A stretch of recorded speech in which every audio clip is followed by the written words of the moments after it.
those three-and-done track guys, how does that change how a senior class comes together and the dynamics in it, and maybe how does it change how you relate to those guys as they're coming through and establishing themselves? Yeah, well, I mean, we've had a few of those three-and-done guys, but I still think those are more the exception than the rule. I think, from a senior standpoint, to me, it's about academics. I mean, Sean was here 3 years, but he graduated.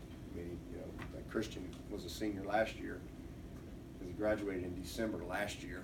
So we honored him. He wasn't sure if he was coming back or not, and he really didn't know. And so we went ahead and he's my first two-time curtain call guy. As I said, that's kind of classic Christian Wilkins, isn't it? So maybe that'll be a new trend. I'll have some guys that we have to honor twice because we're not sure. Like Garrett Williams is an example. We're gonna honor him this week because he's not sure if he's going to be back. We certainly want him back, but he's got he wants to go in the military, and he's got a process in that. He's not ready to make a decision. But you don't want to miss out on that opportunity too. He's already graduated, so we got a couple guys like that. But you gotta be a guy that's graduated already, or a fourth-year guy, or a three-year guy that's got your degree by December. So, but whether you're with them 3 years, 4 years, or 5 years, you just try to maximize that time. And if a guy's leaving here after 3 years, he's probably pretty dang special on the field. We haven't had many guys leaving after 3 years that aren't. But it still comes back to just staying committed to how we do things in our program. Are there any characteristics of these players that you see in high school that you can tell, like, they're like this in high school or that in high school, so they're going to be a good leader coming up, or is it something they kind of grow in while they're here? Both.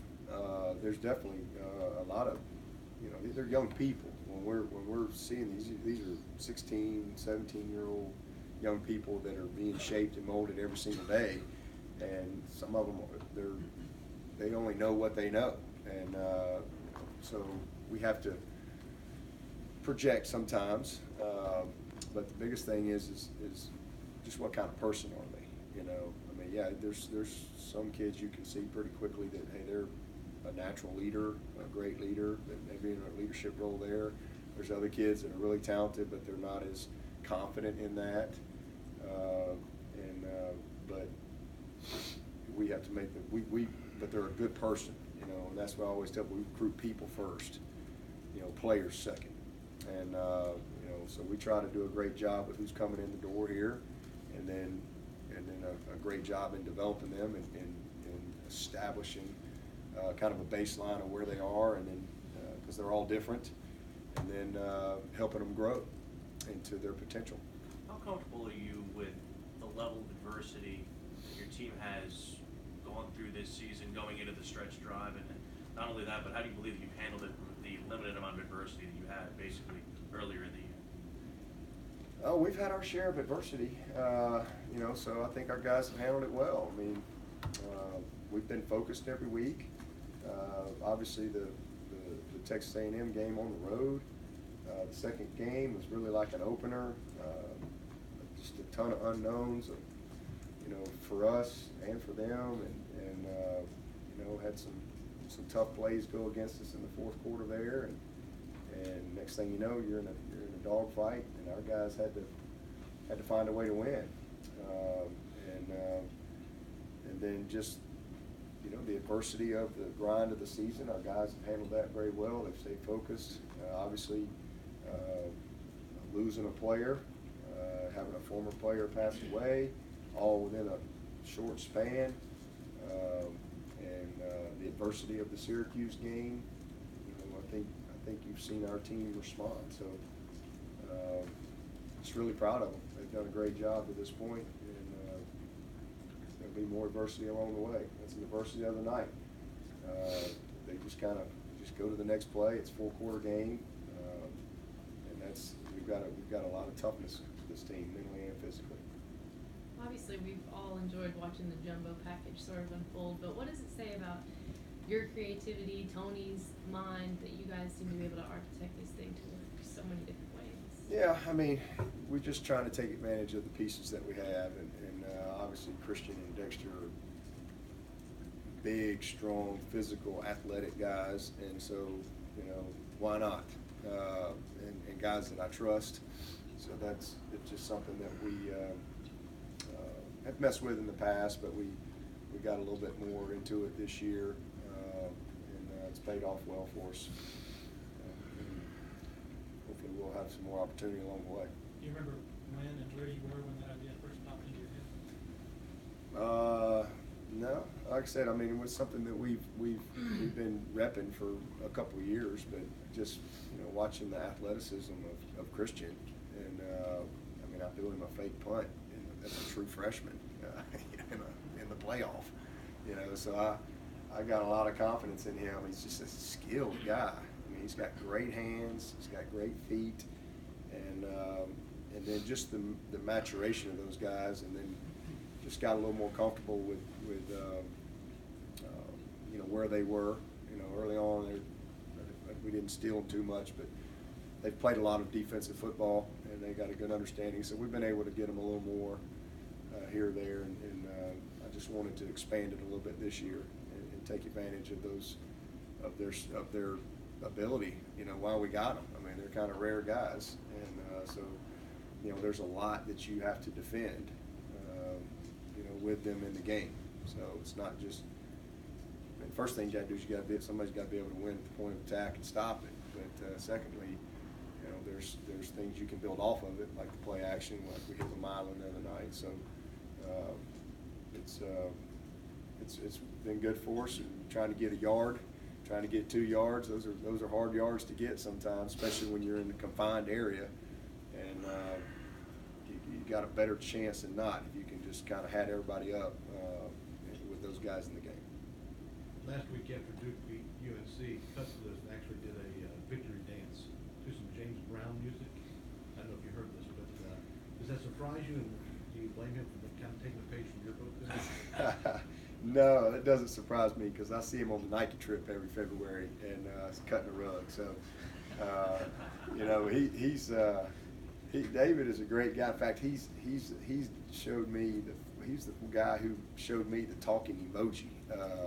I didn't even know I had that on my phone. And, we were in Mexico last February, and he taught me how to, you know, there's a little button and you can select the character that you want. You can be a tiger, a monkey, a elephant, a unicorn. You can be whatever you want to be, and you can talk into it and send it. He taught me how to do that. So Cut's on it, man. He's with it. Doesn't surprise me at all. Daniel, you said before the season that you thought on paper this was probably your best team. With the way you guys have played this year and the margin of victory in the ACC games and that kind of stuff, have you seen enough yet to say that that's the case? Yeah, I don't know if I said this is my best. Maybe my deepest team on paper. You know, we'll see if it turns out to be the best team, but I definitely think that our depth has played out like I thought it would, for sure. You know, just our most experienced team, our deepest team. So, you know, that has proved to be the case. I mean, we've played a ton of guys. I think we've been able to withstand an injury here or there, a guy here or there, without, you know, having too much drama. And then but you're going into it, and you're like, okay, well, how's it all going to come together? What's going to be the selflessness of the team?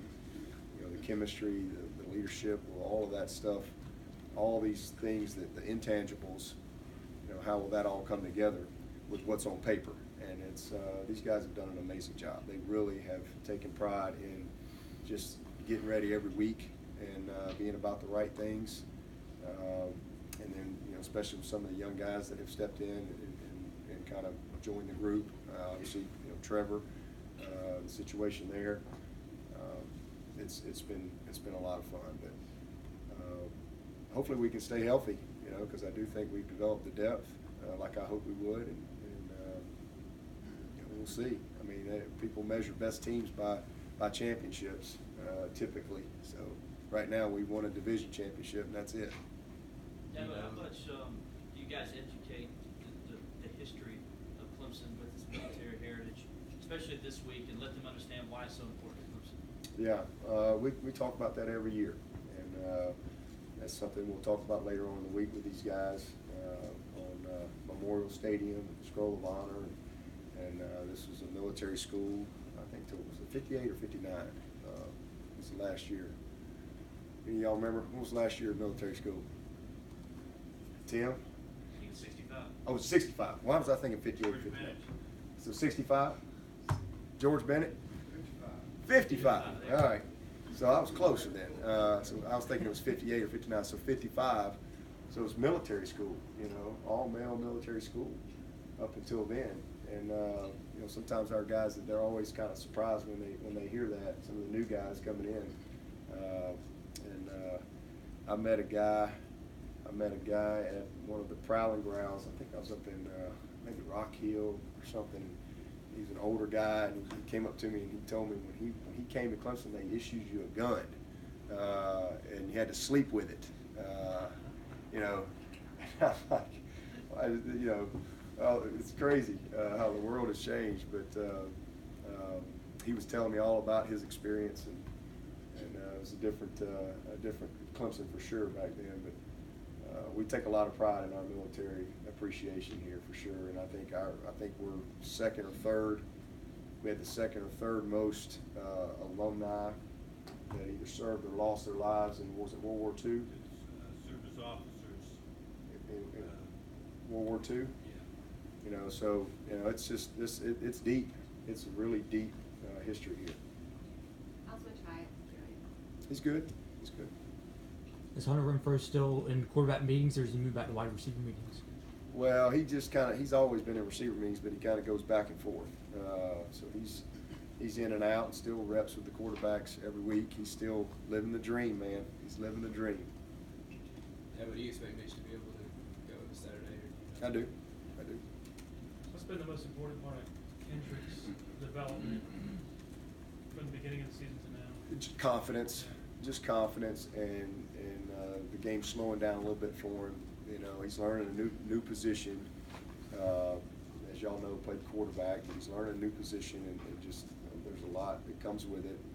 And so just getting reps and just the game, having a little bit of success, that's allowed him to grow his confidence a little bit more. But I'll tell you, he's a tough kid, and he has a great work ethic. I mean, he loves to practice. He brings great energy to practice every day. He likes it. He likes to prepare. He likes to be coached. And but the biggest thing is just I think the game is slowed down a little bit, and just his natural ability. You're seeing he's a really good football player, well-rounded, all-around type of guy, and done a great job in the return game for us. So he's kind of hit his stride. I mean, it's 10 games in now. I mean, a really talented guy like that. It's just a matter of time before he settles in and helps you. How much of a weapon is it to have multiple options there with Kendrick and Amari and guys like that who can change field position and even, like last week, get you touchdowns like Amari? Well, that's great. I mean, you want as many good players as you can have, and when you have great depth, it allows you to maintain consistency. It's hard, to go through a season and maybe a guy doesn't roll an ankle or something like that, and then the tempo we try to play with, and the amount of snaps, how we like to attack. You need as many guys as you can have, and so it's definitely a blessing that we've got good depth at that position. All right. Thank you, Coach. All right, appreciate it.